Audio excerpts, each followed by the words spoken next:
Ciao e ben ritrovato, perdonami subito per gli occhiali scuri, ma non è che tengo gli occhiali scuri per fare, come diceva Battiato, avere più carisma e sintomatico mistero.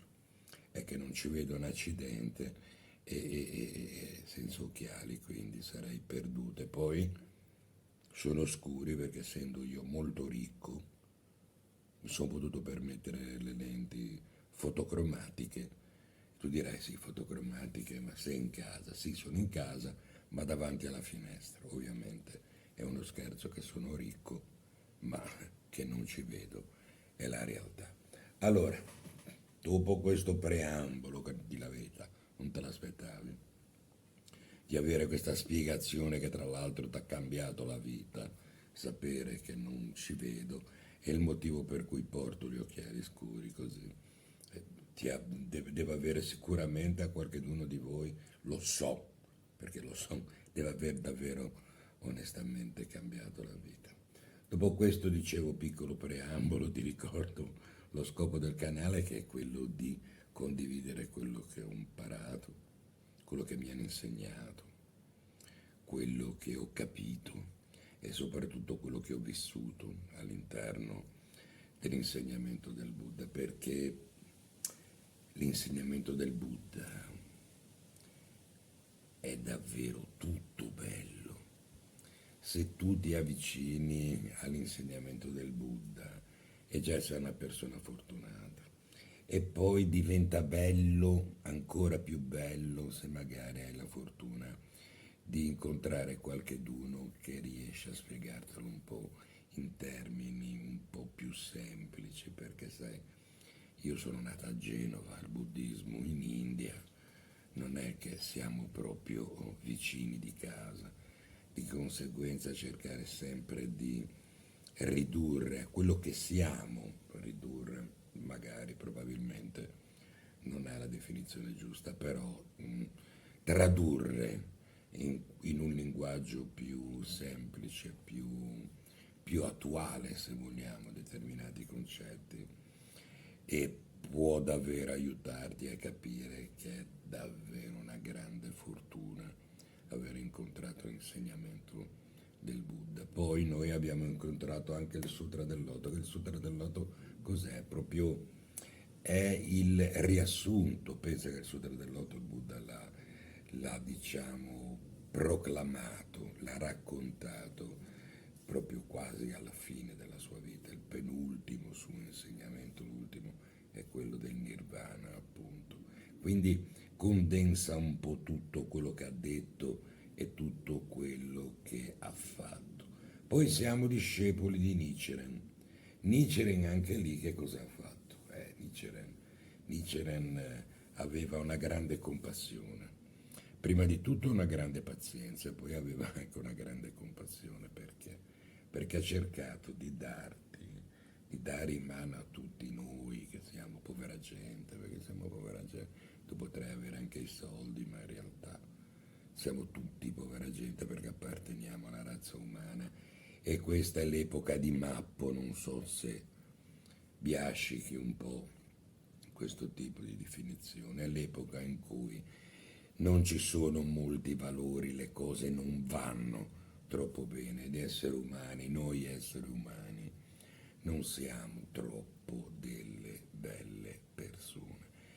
Ecco, la sua grandezza qual è stata? È quello di permetterci anche a noi di elevarci, di connetterci alla fonte, ad una fonte inesauribile di energia, perché per vivere in un determinato modo, ci vuole energia. E il Daimoku è una connessione, è una mano che ti viene porsa, boh, non so bene, comunque una mano che ti viene data, ecco, dall'infinito per sollevarti. Tu essendo a contatto con l'infinito fai vibrare all'interno di te stesso quella parte di infinito che è in te, perché noi non siamo quello che ci sembriamo di essere, non abbiamo questo aspetto, siamo esseri spirituali, e questo la New Age, l'avrei già sentito dire in tutti i modi, però questa è la realtà che ti piacciono. E il fatto di essere a contatto con l'origine di tutto, con la sacra origine di tutto, che sacra origine di tutto è la traduzione, per chi mi segue lo sa già, o per chi fa la cerimonia del Sutra del Lotte in italiano, quella che viene chiamata adesso il Gongyo in italiano, lo sa, sacra origine di ogni cosa, è la traduzione italiana, nichirenista potremmo anche dire, della parola gonzo. E essere a contatto, dicevo, con il gonzo, con l'infinito che rappresenta, fa vibrare in noi questa parte, e questa parte, a forza di vibrare, cresce. Ecco perché è importante stare di fronte al gonzo. Ma tanti pensano, ahimè, di essere più fortunati di tutti perché hanno il gonzo appeso dentro il Butsudan. Tanti si stupiscono perché qualcuno lo chiama altare, ma Butsudan è, insomma, è più o meno la traduzione italiana di altare, perché sarebbe casa del Buddha, Butsudan, no? Però per noi è un altare comunque, quindi non è una cosa trascendentale anche questa. In realtà quello che noi abbiamo dentro il Butsudan è soltanto un altro esempio della grande compassione del maestro Nichiren, perché è una rappresentazione dell'infinito. Quindi è una rappresentazione del gonzo, non è il gonzo, perché il gonzo che cosa è? È l'infinito. E come si traduce in suono l'infinito? Per Nichiren nel Nam-myoho Renge-kyo o Namu-myoho Renge-kyo. E questo è il punto. Il suono è qualcosa di importante, ma non solo per i musicisti, non so. Sto pensando nel cristianesimo, il Vangelo di Giovanni, no, scusa, la Genesi incomincia dicendo in principio fu il verbo. Per verbo che cosa si intende? Il suono, proprio la parola detta. Quindi noi abbiamo di fronte la rappresentazione grafica dell'infinito e lo pronunciamo con la nostra voce.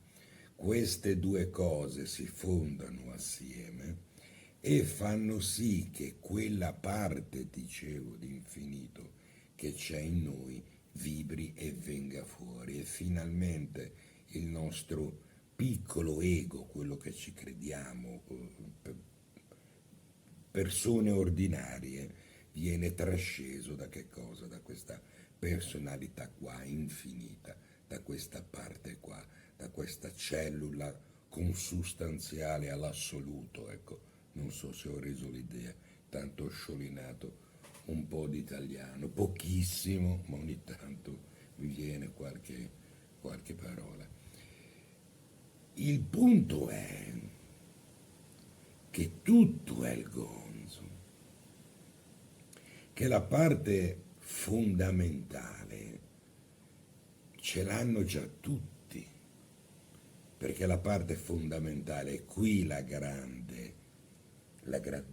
dell'insegnamento di Nietzsche. Qual è? Te l'ho già detto prima, è proprio il Daimoku. Perché essendo il Daimoku il suono, la rappresentazione sonora dell'infinito, ecco che tu ce l'hai già il gonzo. Quindi questa grande ricerca del mandala, questa grande è una cosa, il fare Daimoku ad esempio all'aperto, è fare Daimoku davanti alla rappresentazione del gonzo, perché tutto è governato dal gonzo, essendo la forza primordiale, tu puoi immaginare, quella che potremmo dire in forma personale, alcuni lo chiamano Dio, qui si scandalizzeranno in tantissimi, ma Gonzo, la parola Gonzo vuol dire sacra origine di ogni cosa, e la sacra origine di ogni cosa cos'è? è questa energia infinita che tanti chiamano Dio, che tanti chiamano Maometto, che tanti chiamano... scusa, Maometto, cosa ho detto? Che tanti chiamano Allah, che tanti chiamano Kami, che tanti chiamano Amaterasu. Amaterasu no, perché Amaterasu è la dea dello shintoismo del sole, ma è comunque il Giappone, si dice che discenda comunque da lei, quindi si intende già un qualcosa di molto più simile a un dio. Quindi capisci l'intoppo, capisci il problema è che tu puoi avere un Ferrari, ma se non sai guidare, puoi al limite salire all'interno dell'abitacolo e fare brum, brum, ma non vai da nessuna parte. Quindi se tu hai il Gonzon di fronte, quindi la rappresentazione del Gonzon di fronte, se tu hai il Daimoku e non sai tutto questo e fai ma non vai da nessuna parte, questo è il punto e questo è lo scopo del video di oggi, perché tanti si fanno il problema di stamparsi il gonzo da internet, tanti si fanno il problema della consacrazione del gonzo, tanti si fanno il problema di che tipo di gonzo addirittura serve gonzo che abbia tutti i 10 mondi, i 10 regni e li chiamano in tanti modi, tu li chiami in tanti modi.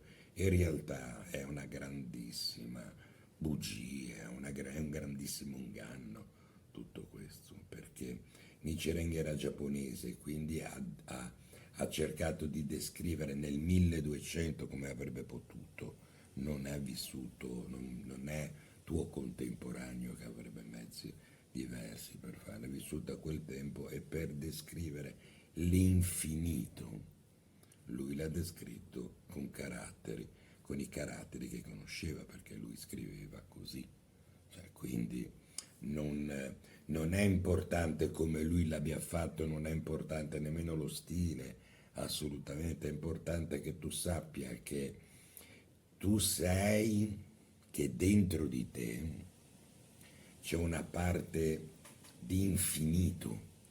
L'importante è che tu sappia che non sei solo quello che ti credi di essere, che sei parte dell'infinito. E dal momento in cui tu vivi come parte dell'infinito, l'infinito risuona in te e tu risuoni nell'infinito. Quindi tutto è ai tuoi piedi. Cristo diceva, se capiste realmente di che cosa sto parlando, direste a quella montagna di spostarsi e questa si sposterebbe. E l'insegnamento è proprio questo, cioè dal momento in cui ti sembrerà, dice cristianesimo, buddismo, ma tutti hanno parlato della stessa cosa, poi è stata interpretata in diversi modi e l'insegnamento del quinto capitolo del Sutra del Loto è proprio questo. Se tu sei un devoto del Sutra del Loto devi sapere che è proprio questo l'insegnamento, che tutte le origini, che tutte le religioni hanno la stessa origine. E qual è l'origine? Se tu vai a vedere è la divinità, che tu puoi chiamarla in tanti nomi perché abbiamo bisogno di possedere, allora ci diamo un nome, io mi chiamo Massimo, tu ti chiami Alfredo, quell'altra si chiama Marta, ma abbiamo questo bisogno perché è un nostro limite, capisci?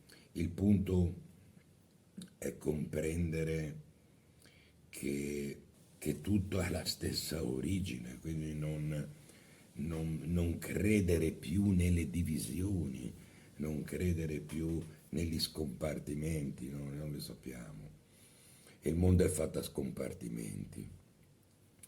Il Sutra del Loto abbatte tutto questo e ti spiega il motivo di alcune cose. Questa è la grandezza, è questo che fa del Sutra del Loto il re dei sutra. Quindi si parlava del Goonzo e nel parlare del Goonzo si parlava del Daimoku, perché ricordiamolo, perché ce n'è bisogno.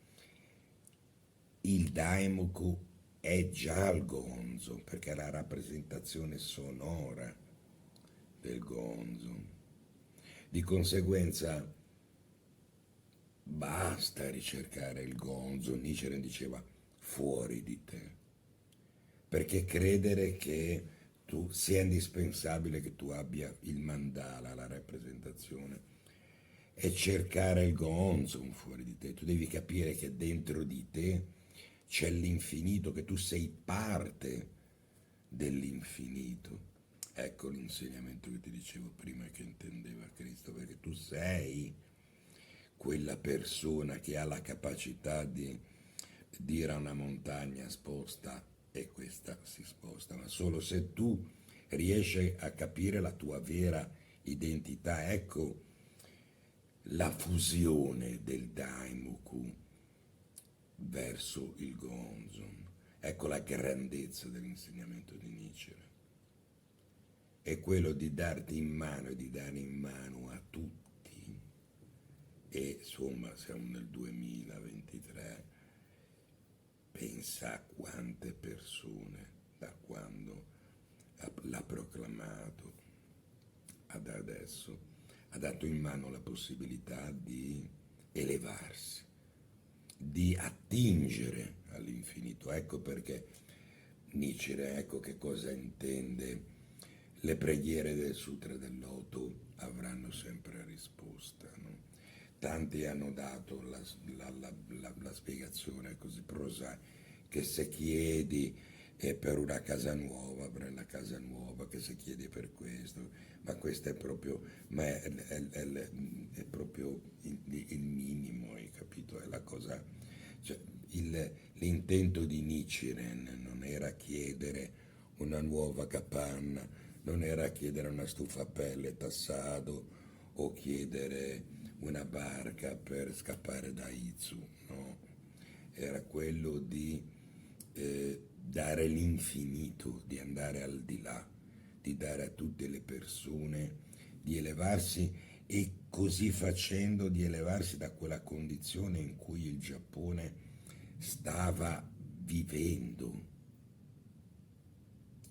Perché, come ci racconta Nietzsche, insomma, era un periodo veramente incredibile. Ma tu porta tutto questo insegnamento adesso. Tu che sei in tempo di pace, vivi in tempo di pace, hai la possibilità di andare in campagna, hai la possibilità di andare al mare, hai la possibilità di andare in montagna. Ecco, rivolgere il tuo daimoku all'infinito significa recitare il tuo daimoku al gonzo. E questo è il punto. Ed era questo che volevo condividere con te. Mi raccomando, come al solito, i youtuber dicono: se non sei iscritto al canale iscriviti, metti il mi piace. A me interessa più la vostra opinione, sapere i vostri commenti, quindi commentate e se potete in maniera educata, perché se non è educata è inutile che guardate se è stato pubblicato il vostro commento, perché non lo approvo e di conseguenza non facciamo di questo canale un casino. Questo canale qua ha davvero l'intenzione, io ho davvero l'intenzione che diventi un giardino del Dharma, non un giardino dove scioperano i fiori, non un casino, non un bar sport o cose del genere. Quindi cerchiamo di praticare, di avere, di mantenere il canale come un qualcosa di bello, come qualcosa che davvero ce lo teniamo stretto, sia io che voi, che intanto che parliamo, che ci scriviamo, impariamo tutte e due e ci confrontiamo, nel senso ci scambiamo, apprendiamo io da te, tu da me, perché il bello del dialogo qual è? Tanti non credono più nel confronto e credono di più nello scontro. In realtà il dialogo è qualcosa di importante perché ti dà la possibilità di capire, di vedere come la vedono gli altri. E tu dici sì, ma dialogo che cosa vuol dire? Sei dentro una scatola con gli occhiali scuri, ripeto. Non stiamo parlando, ma attraverso i commenti tu mi fai sapere come la pensi e io che tu mi mandi a quel paese o che tu mi faccia i complimenti, i commenti li leggo e se le domande non sono sempre le stesse, perché la maggior parte di domande che mi vengono poste sono sempre più o meno le stesse. Oggi ho parlato di un aspetto, il Goonzu, che è qualcosa davvero di fondamentale nelle vostre domande. Boom, boom, boom, boom, c'è sempre. Oggi ne ho parlato, l'ho condiviso con te. Mi raccomando, ci vediamo la prossima volta.